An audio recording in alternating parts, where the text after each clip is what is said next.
Hello everyone, welcome to Marketing 452 International Marketing. This is chapter 13. In this chapter, let's talk about how to manage your global distribution channels. Managing your global distribution channels. Okay. Does anyone recognize or know what kind of place is this?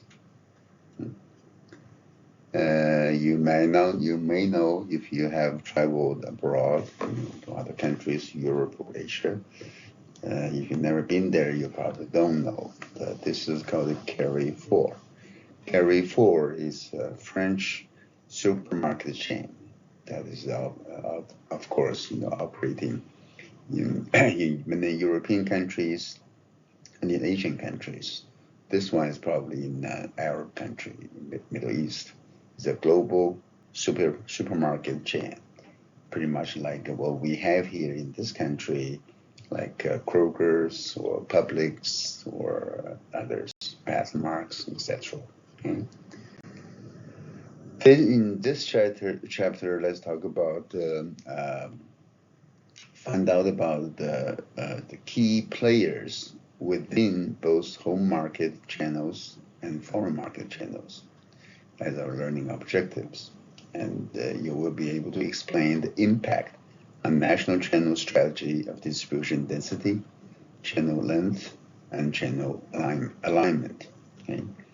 Describe how costs, product line, control, coverage, and synergy all influence the proper choice of channel members.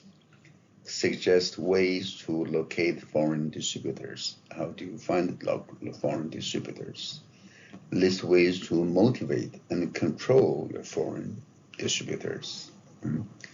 Suggest alternative entry strategies for markets where competitors already control the distribution channels.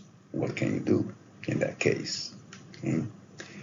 And identify the differences between global logistics management and global supply chain management. Okay. And list and explain the 5 key areas of global logistics management, and explain the growing global importance of large-scale retailers, international retailing, like the one we just saw, the Carrefour, direct marketing, online retailing, information technology, and even smuggling as a channel of distribution. In this chapter, we'll talk about the structures of global distribution system and foreign market channel members, analyzing national channels, factors influencing selection of channel members, locating and selecting channel partners, managing global distribution, gaining access to distribution channels, global logistics, global trends in retailing and smuggling. Right?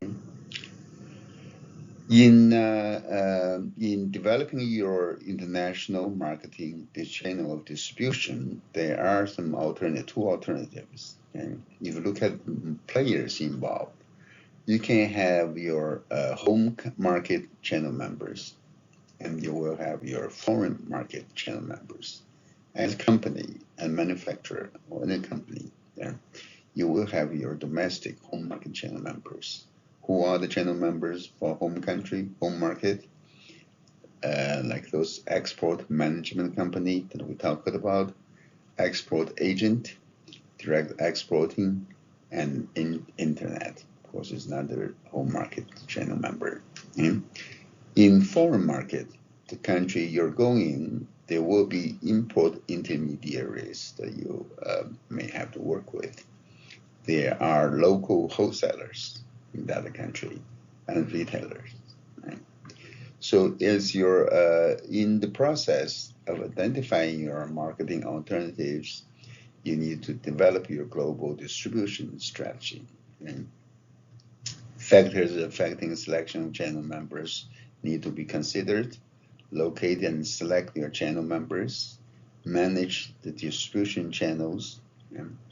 and then you'll be able to gain access to the distribution channel. And then there's the issue of global supply chain management, and also you pay attention to the trends in global distribution. That's the whole process. In managing your international distribution channel, there is also the issue or the dilemma of this standardization versus distribution. When you're the same standardized type of system in this country, or you adapt to the local conditions in the other country. So standardization versus this adaptation still something you need to decide on. Okay. This is so because the shopping contexts vary around the world a lot, right? In this country, if you look at this, like small street side vendors like this, selling baskets made of bamboos. Right? There's a public market, like farmers market, that we have also in this country. Right? They are like mom and pop stores like this one here, Mary's Cuisine or I couldn't read it. Right? Mary's Queen, and also like this mountainside fruit stand, with no brand name of the store. Okay, so you might be familiar with some of them, but not with the others. Okay, their shopping contexts vary a lot if you travel to other countries. Okay? So what factors affect your distribution? Okay? What factors are shaping your distribution channel? First is the level of economic development. Is this a developed country or developing country? Okay? The level of development. Second is their consumer disposable income. The disposable income of the consumers in that country. Remember, what is disposable income? That's not your gross income. That's not your salary. That's your salary or income after you pay your taxes. After tax income, the disposable. Okay? And then what's this discretionary income? If you remember, that's after your disposable income, after your basic necessities like food and lodging. Then that's your discretionary income that you can use to spend on other things, travel, luxury, recreational activities, etc. Okay, so make sure you know income, disposable income, and discretionary income, the differences among them. Okay? Also, it depends on the infrastructure, the quality of the infrastructure in the country. Okay? Culture plays a role as always. Okay? The physical environment of the country, the market, and of course the legal system and the political system of the country all affect the distribution channel. Okay? The global distribution system structure. Right? Channels of distribution provides essential linkage. Channels of distribution provide essential linkages between manufactured products and the consumer. And you have the manufactured product in manufacturers producing all kinds of product. Right? And then there are few of them. Right? And then you have consumers, hundreds of them, hundreds of thousands, millions of them, or even billions of them. Right? How do you reach them? How do you make your product available, ready for sale, or delivered to those end consumers? You need channel of distributions. So channels of distribution provide that essential linkage between the makers and the users. Okay? Foreign market channel members. Okay? For the countries that you're going into, right? Foreign market channel members. They are import intermediaries and import intermediaries. Those companies, these are the companies that purchase goods in their own name, right?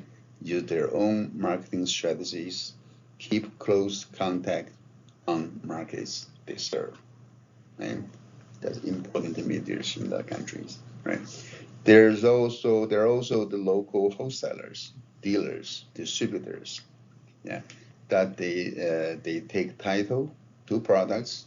They may receive exclusive distribution rights for geographic area or country.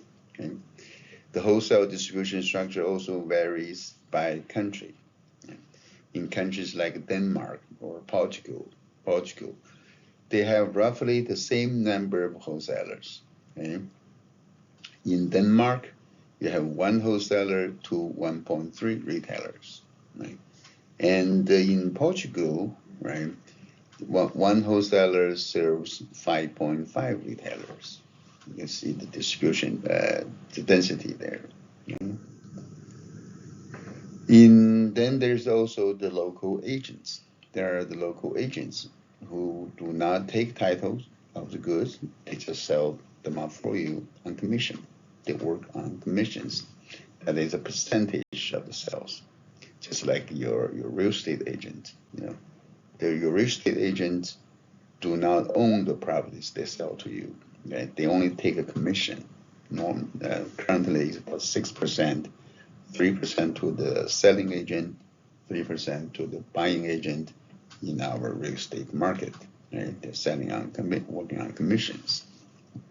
Then there are the local, the retailers, the retail stores. Right? The size and accessibility of retailers vary greatly by country, from country to country. Right? If you look at the retailers per 1,000 people, every 1,000 residents, right? In Japan, there are like 13 retailers, 13.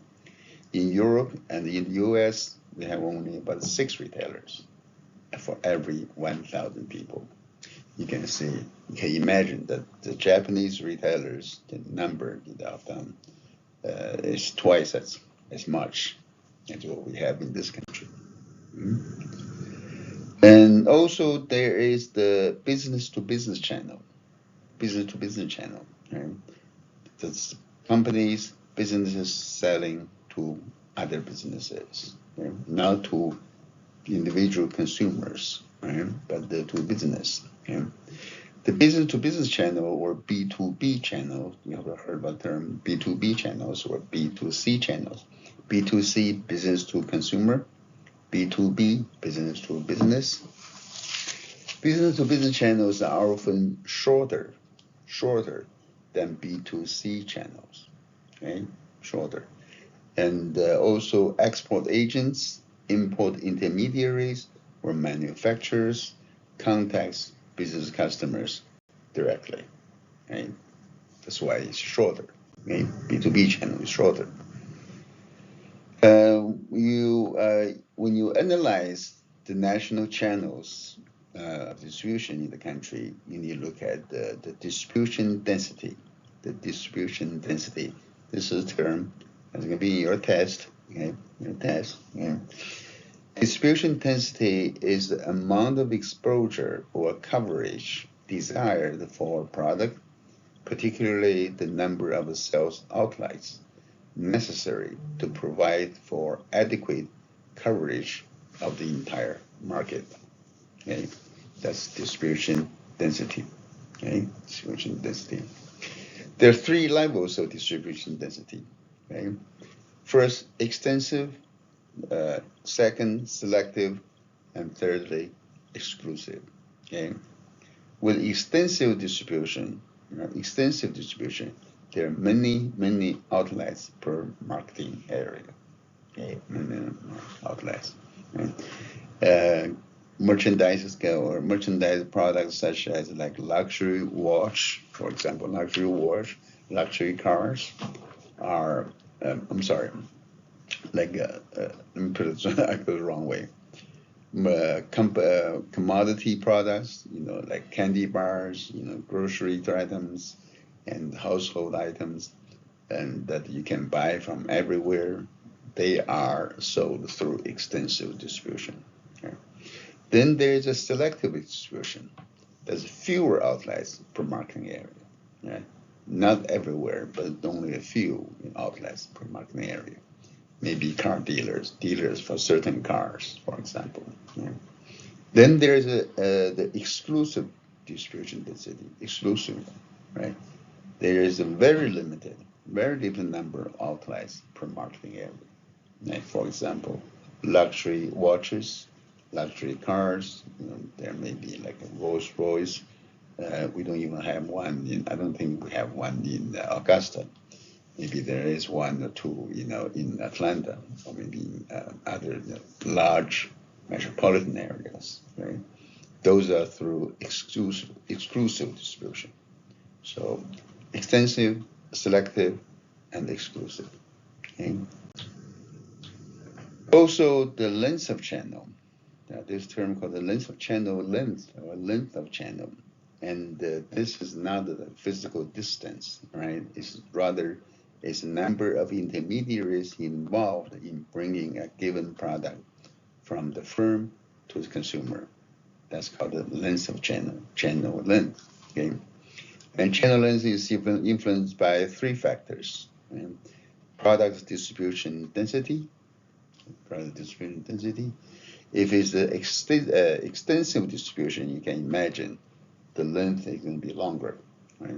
There'll be more intermediaries. If it's a selective, exclusive distribution, the density, for the exclusive distribution, the length should probably is shorter, right? There are with fewer number of intermediaries. Also, depending on the average order quantity, the quantity of an average order, if it's a large, right? If it's a large, you may need you may have longer channels. If it's small, you may have a shorter channel. Okay? Availability of channel members. Sometimes the channel member may not be there. Okay? Let me double check here. I might have said the wrong way. The average order quantity, right? If the average quantity is large, you may need fewer intermediaries. If it's small, you may need more intermediaries, therefore a longer channel. We can make that clear. Okay. Also, you need to look at when you analyze your channels, national channels, you need to consider their channel alignment and the leadership. That is the structure of the chosen channel, members to achieve a unified strategy. Right? Oftentimes there is a channel captain in the distribution channel from manufacturer to the retailer. Oftentimes there is a captain or a dominant member of the channel who frequently dictates the terms of pricing, delivery, and even product design. Let's say it's something that you buy from Walmart. Okay, you're manufacturer of something that you sell through Walmart. Okay? From your company, the manufacturer, to maybe a distributor, a wholesaler, then to retail store, Walmart. Okay? Who is the captain of the channel? Who is the channel captain? Undoubtedly Walmart. And Walmart will dictate as to the price of the item you can sell and the delivery. They want it anytime they want it, not anytime you can ship. And also the design product. Walmart has this capability to know what is needed, what is preferred by the consumers, and what is hot selling. They can ask you to change the modify the product design to fit their needs. Okay? So Walmart is channel captain. but not always, right? And some maybe the manufacturer is the channel captain. If you're selling Apple products, for example, iPhone, Apple product, iPad, and Apple is probably the channel captain who makes all the decisions, and the retailers just sell whatever Apple offers. Okay? Also, distribution logistics. You have to consider distribution logistics, and that is the physical flow of products as they move through the channel. We're talking about the physical flow. That's called logistics. Okay? And by distribution system, by market development, yeah. In developed countries, developed economies, they usually have well-developed, shorter, efficient distribution systems. But locked up channels are common, meaning the channels is locked up. You go to them, say, hey, would you carry my product? Distribute my product. They can tell you, hey, no, we have exclusive rights to sell a competitor's product. This channel is not open to you. It's locked up. Okay? In developing countries, developing economies, they normally have long, fractured, and inefficient distribution system. Okay? And marketer often have to serve as channel educator. You may have to train. You have a training program for middlemen and store personnel. You may have to prepare manuals and pamphlets describing products and services. You may have to help the middleman develop facilities, inventory, shipment, shelving procedures, establish tracking and cost accounting systems to distribute the product in developing countries. Distribution logistics can be challenging in many developing countries. Like this one here, if you are selling or you're selling your Pepsi Cola, right? You may find the locals use all sorts of ways to move your product around, like in this case. Okay? Distribution in China. This is a case in example, right? In China, the wholesalers capture 80% of the revenues from distribution of consumer products, while retailers realize only 20%. 20%. In the United States, however, the numbers are reversed. Okay? In the United States, our wholesalers can only capture 20% of revenues, whereas the retailers can capture 80% of the revenue. Right? And the reason for that, the Chinese government has protected wholesalers because many of them are government owned. This is a communist country.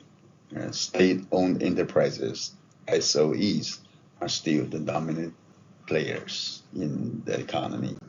Okay? Factors influencing the selection of channel members. What are the things you need to consider in selecting your channel members? Right? The cost. The cost is one. Right? There is the initial cost. All the costs of locating and setting up a channel. The initial cost. Then there is the maintenance cost of companies, salespeople, sales managers, travel, etc., to maintain the channel. Right? There is the logistics cost related to transportation, storage, breaking the bulk, etc. Right? The cost you have to consider. Also, you have to consider the product and product line. The product or your product line. Your line of products, many products in the line. Okay? If it's a perishable, if the product is perishable, you probably need a shorter channel. Short channel is necessary. If it's a technical product, direct sales or highly technical channel partner may be direct and needed. Okay? If you have a broader product line, and it's easier to justify a more direct channels. Right? Also, there is the control, coverage, and synergy issue. Right? Who will control the 4 Ps? Remember the 4 Ps? Product, price, promotion, and place. Right? What about the geographical coverage? Can you cover the whole entire geographical regions of the country? Right? Or do you have the complementary skills that you need to have? Working with your local members. Okay? Sources useful for locating possible distribution partners. Okay? Like U.S. Department of Commerce Department can provide you some information, a lot of information. Your banks, and some directories available, and trade shows that give you the information. Okay? And also the competitors' distribution partners. You look at the competitive distribution partners. How do your competitors distribute their products? Consulting companies, trade associations, even foreign consulates, foreign embassies and consulates can provide you for some good information. Okay? Gaining access to distribution channels. Remember we talked about the locked up channel? Locked up channel being locked up. It's not open to you. Okay? It occurs when a newcomer cannot easily convince any channel member to participate. You cannot convince them. They won't agree. Okay? Either the distributors may have exclusive agreements, contractual or informal agreements with your competitors, with others. Okay? Or distributors may be unwilling to take the risk of pioneering an unknown product. That product is unknown, so they're not willing to take this risk. Why? Why bother? It may not be successful. They don't believe you. They don't have faith in you. Okay? That's a locked up channel. Now, what do you do if the channel is locked up? Right? There's several strategies you can use, right? Several ways for you to do that to gain access to the distribution channel. One is called the piggybacking, right? That is another company that sells the same consumer product segments, consumer segment, sell to the same segments, takes on the new product, okay? Asking another company that sell to the same consumer segment. Remember, you know your segments, right? You ask them to carry or distribute your product. That's called piggybacking. Okay. Another one is called joint ventures. Your form a partnership. Partnership typically between local firm with market access with a foreign firm with no local access. Okay. You form partners with locals to form a joint venture. Okay. The third way is the acquisition. You just have to spend money and buy it. Right? You purchase a local company with existing distribution system. Buy your way out, basically. Okay? That's 3 strategies. Okay? Make sure you understand the characteristics of each and know the differences. These are going to be in your tests. Okay? Also, global logistics. Global logistics is very costly. It's costly. 15 to 35% of the total revenues for most multinational corporations are on logistics because we have oceans to cross to ship your products, right? To ship them across oceans, okay? And on railroads, trucks, highways, etc. Okay? You may not recognize this. Was in March of 2021, 3 years ago, in Suez Canal. This big ship, Evergreen, is Taiwanese cargo ship, container ship. You can see that it's stuck in the Suez Canal for I don't remember how long. It's quite a few, many weeks, even months, I believe, like a few months. That Jesus blocked the Suez Canal. You can believe that. Eventually, they used tugboat and other things to pull the ship out and move it away. And then there's a big lawsuit as to what is the cost of that, who is paying for the losses, everything. When that happened, when that was taking place, hundreds of ships were waiting on both sides of the canal, waiting to pass. Large-scale retailers, you may come across large-scale retailers. There's a trend toward fewer but large-scale retailers. You see that Walmart, Walmart Supercenter down on Richland Avenue near campus, if you're on campus ever. Three factors contributing to this trend. Okay? There's an increase in car ownership in many countries, resulting in the feasibility of establishing large-scale retailers. That's kind of far away. You have to drive your car to go to shop. Right?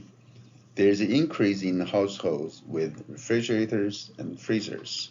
So they can buy those frozen foods, put it in the fridge, so they don't have to go there very often. Okay? There is an increase in number of working wives. Women are working, so therefore they don't go shopping very often. They go to those large-scale retailers. There are some international retailers. Retailers in advanced industrialized countries face saturation at home. They turn to foreign markets for growth. Right? Most successful have been franchise and discount retailers. Franchise and discount retailers. Okay? Can you think of the names of some international retailers? The names of international retailers? Home Depot is one. Walmart is another.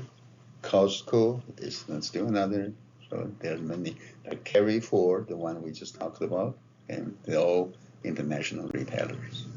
Okay? These are the top 10 largest global retailers. Walmart, yeah. The number could be off, could be old, but you just get the idea, right?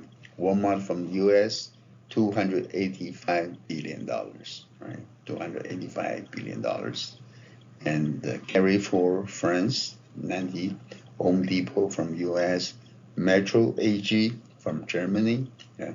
Royal Ahoud from Netherlands, and Tesco from UK, supermarket chain, Kroger from US, big one, Sears from US, Reeve Handel Group, yeah, from Germany, we're probably not very familiar with, right? And Costco, yeah, from US. I think Costco might have moved up a little bit over the years now, right? That's there is a cultural shock. Cultural shock, as you can imagine, cultural issues. Walmart's customer service, friendliness, and hominess is not a big hit in Germany. They don't like it. They don't appreciate it that much. Right? Customers recoiled when store employees greeted them. That's the German way, I guess. Customers resisted letting employees bag their purchase for them. So they don't like that. Germans sometimes hesitate to be too friendly because that behavior could be perceived as hypocrisy or attempting to curry favor. Yeah? Hey, that's the German way. Germans look down on American friendliness as synthetic friendliness. They don't believe that. Right? They want to sell me something. That's why they are so friendly. It's just the German way. There's a cultural difference here. Okay. Direct marketing. Direct marketing is another way of a channel distribution. Right? The United States is the global leader in direct marketing. We're the global leader in direct marketing, dominated by specialty catalogs. You probably receive a lot of those catalog, big thick book like catalogs offering many things. Right? Do you shop? Do you shop on catalogs? Do you buy from those catalogs? Some people do, many do. Yeah. And also direct marketing is increasing in Europe. It's dominated by general merchandise catalogs in European countries. Yeah. Despite the challenges, direct marketing is becoming increasingly important in developing countries. And in developing countries, they're increasingly becoming more and more important. And take for example Mary Kay. Mary Kay. This is a Mary Kay ad in China called the Mei Lin Kai. Mei Lin Kai. Mary Kay. It directs sales firms such as Mary Kay, Amway, Avon, and all have proven successful in many emerging markets. And they're doing well in those Asian countries, many emerging countries. Let's talk about smuggling. Finally, the smuggling. Smuggling, smuggling is a channel distribution. It's a way of, remember, what is channel distribution? You move your products from manufacturers to the consumers, right? Smugglers do that as well. So smuggling is a channel distribution, right? It's part of that channel distribution. It's actually a pretty big one too. What is smuggling? Is the illegal transport of products across national borders, right? Across national borders, into a country or out of country. When we say illegal transport, right, it could be illicit products. Illicit product. The product itself is illegal, like drugs, right? Drugs, maybe arms, firearms. Okay? But it could also be illegal distribution of products that are legal to sell and use. The product themselves are legal, but the distribution is illegal. Okay? So that's smuggling, right? There are two main reasons for smuggling to continue. Right? One, trade liberalization is not universal or complete. In many countries, there are barriers to trade. There are taxes and tariffs, and that creates opportunity for smugglers to make a profit. And second, tariffs are not the only taxes smugglers can avoid. There could be other things they can avoid and save and make their own profit. That's why smuggling is actually quite prevalent in many parts of the world. Okay? Okay, I think that's all I have for this chapter. Okay, I'll see you next chapter soon. Okay, bye.